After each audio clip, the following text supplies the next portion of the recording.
মিয়া বিচাৰি অভিযান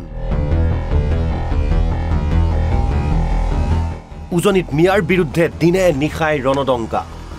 মিয়াক খেদক উজনি বচাওক এই মূল মন্ত্ৰৰে এতিয়া চুকে কোণে চলিছে মিয়া বিৰোধী অভিযান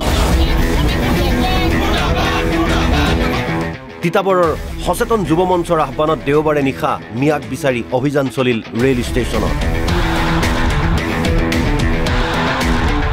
তিতাবৰ চাৰিআলি নআলি তিনিআলি ডিভিজন আদিত এইসকলে এইদৰে বিচাৰি ফুৰিছে মিয়া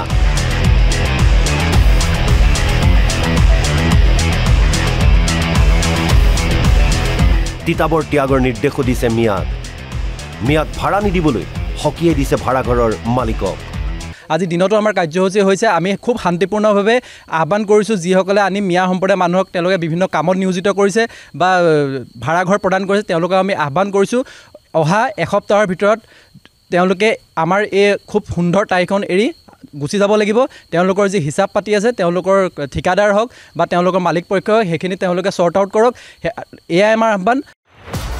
মৰাণতো চলিছে আটাচুৰ অভিযান খোৱাঙত নিৰ্মাণ হৈ থকা 4 লেনযুক্ত পথত শ্ৰমিক হিচাপে নিয়োজিত হৈ আছে এইসকল মিয়া খোৱাঙত অস্থায়ী শিবিৰ পাতি থকা এই মিয়া শ্ৰমিকসকলক আটাচুৱে বান্ধি দিছে 7 দিনৰ সময়সীমা আটাচুৰ সকিয়নিৰ পিছত মিয়াসকলেও উজনি অসম ত্যাগৰ যুঁজা চলাইছে যে ঢিঙৰ যি এটা নাৰকীয় কাণ্ড ইতিমধ্যে হৈ গৈছে আৰু সেই ভিত্তিয়ে আমি সদৌ টাই আহোম ছাত্ৰ সন্থাই উজনি অসমৰ বিভিন্ন প্ৰান্তত যি মিয়াসকল আছে সন্দেহজনক যি মিয়া আছে তেখেতলোকক আমি এসপ্তাহ সময়সীমা বান্ধি দিছিলোঁ আৰু সেই উদ্দেশ্যে আমি মৰাণৰ দাঁতিকাষৰীয়া অঞ্চল তথা ডিব্ৰুগড় জিলাৰ বিভিন্ন প্ৰান্তত আমি ইতিমধ্যে সেই মিয়াসকলক আমি হকিয়াই দিবলৈ আমি বিভিন্ন স্থানলৈ গৈছোঁ আৰু আমি বহু তেনেধৰণৰ অচিনাক্ত সন্দেহজনক আমি নাগৰিক ইতিমধ্যে দেখিবলৈ পাইছোঁ ইফালে মিয়াক সুৰক্ষা দিয়া আমচুৰ বিৰুদ্ধে গোলাঘাটত গৰজি উঠিল হিন্দু যুৱ ছাত্ৰ পৰিষদ আমচুক ড্ৰাগছ অবৈধ গৰুৰ ব্যৱসায় আদিৰ লগত জড়িত অভিযোগ আনি আমচুক নিষিদ্ধ কৰাৰ দাবী জনায় হিন্দু যুৱ ছাত্ৰ পৰিষদে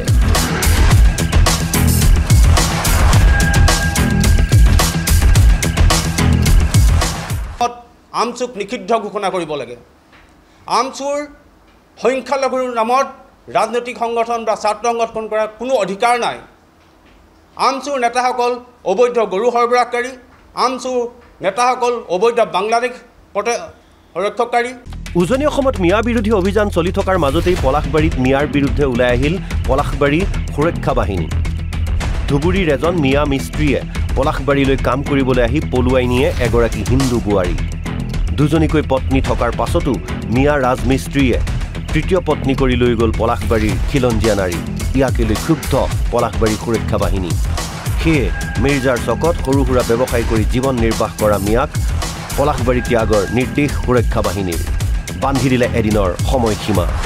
সুৰক্ষা বাহিনীয়ে পলাশবাৰী সমষ্টিত কোনো ধৰণৰ বাহিৰৰ জাবৰ জথৰ ইয়াত জমা হ'বলৈ দিয়া নহ'ব আমাৰ গোটেই সতীৰ্থসকল আমি ওলাই আহিছোঁ আমি ইয়াৰে সকলো খিলঞ্জীয়া মানুহ আমি ইয়াৰে খিলঞ্জীয়া মানুহে আমাৰ বোৱাৰী আমাৰ বাইদেউ বাই ভনীসকলৰ সুৰক্ষা দায়িত্ব আমাৰ এনেদৰে এতিয়া ৰাজ্যৰ বিভিন্ন স্থানত ভীম ধৰ্ষণ কাণ্ডৰ পাছতেই মিয়াৰ বিৰুদ্ধে ক্ষোভৰ উদ্গীৰণ ঘটিছে থলগিৰি জনতাৰ ব্যুৰো ৰিপৰ্ট NB নিউজ